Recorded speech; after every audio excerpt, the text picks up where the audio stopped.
मुंबईच्या वरळीमध्ये hit and रनची घटना घडली। कोळी दाम्पत्याला पहाटे कारने फरफटत नेले। वरळीतील ॲट्रिया मॉल जवळ ही धक्कादायक घटना घडलेली आहे। तर अपघातात महिलेचा मृत्यू झाला आणि कार चालक पळून गेला होता। शिंदेंच्या सेनेचे उपनेते राजेश शहा हे सध्या या प्रकरणात पोलिसांच्या ताब्यात आहेत। अपघातावेळी गाडीत त्यांचा मुलगा आणि ड्रायव्हर असल्याची माहिती समोर येते। तर पोलिसांना आरोपी मुलाचाही शोध लागला असून चालक, मुलगा, ड्रायव्हर या दोघांवर गुन्हा दाखल करण्यात आले। वरळीमधून ब्रेकिंग बातमी आपण पाहतोय। वरळीमध्ये आज सकाळी हिट अँड रनचा प्रकार घडला होता, ज्यामध्ये शिंदेंच्या शिवसेनेचे नेते राजेश शहा यांना पोलिसांनी ताब्यात घेतलंय।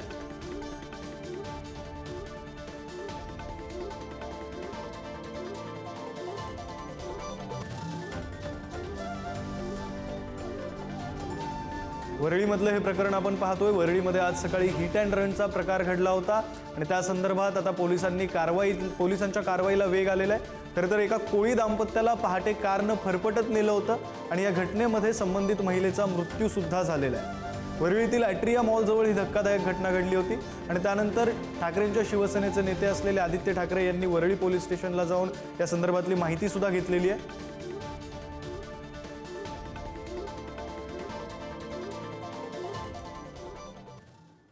तर याच प्रकरणावर राजकीय नेत्यांनी नेमक्या काय प्रतिक्रिया दिल्यात पाहूयात।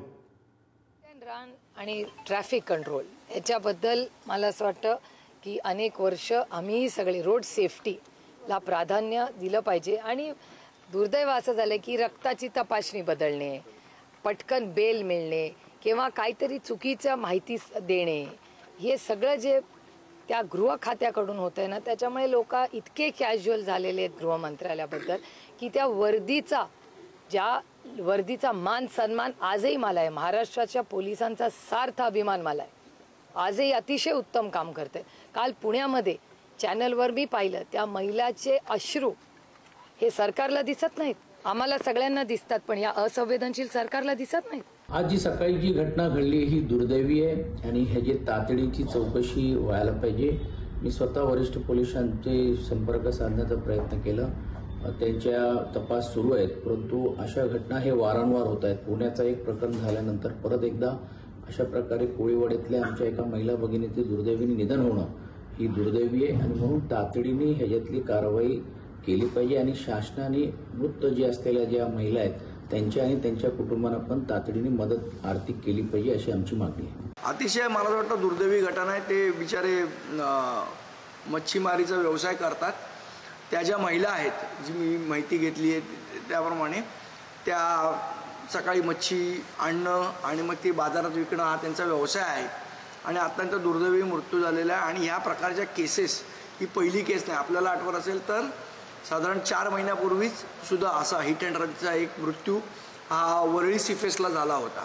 त्यामुळे मला असं वाटतं तिकडे ट्रॅफिक हवालदार ठेवणं, सिग्नल व्यवस्था उत्तम करणं, ट्रॅफिक रेग्युलेशन करणं, या सगळ्या गोष्टी शासनाने केल्या पाहिजेत। ही अतिशय दुर्दैवी घटना आहे आणि आमची मागणी आहे शासनाने त्वरित त्यांना नुकसान भरपाई दिली पाहिजे। दरम्यान हे राजेश शहा नेमके कोण आहेत पाहूया ग्राफिक्सच्या माध्यमातून। राजेश शहा पालघर जिल्ह्याचे शिवसेना एकत्र असतानाचे जिल्हा प्रमुख होते। मात्र एकनाथ शिंदे यांचे निकटवर्तीय म्हणून राजेश शहा यांची ओळख आहे।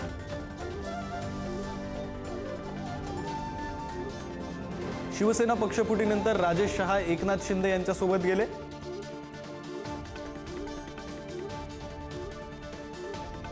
त्यानंतर राजेश शहा यांच्यावर शिवसेना उपनेतेपदाची जबाबदारी सोपवण्यात आली। मागील 1.5 ते 2 वर्षांपासून राजेश शहा यांच्यावर शिवसेना शिंदे गटाच्या उपनेतेपदाची जबाबदारी। एकनाथ शिंदे यांच्या अतिशय निकटवर्तीय समजल्या जाणाऱ्यांपैकी एक राजेश शहा यांचं नाव।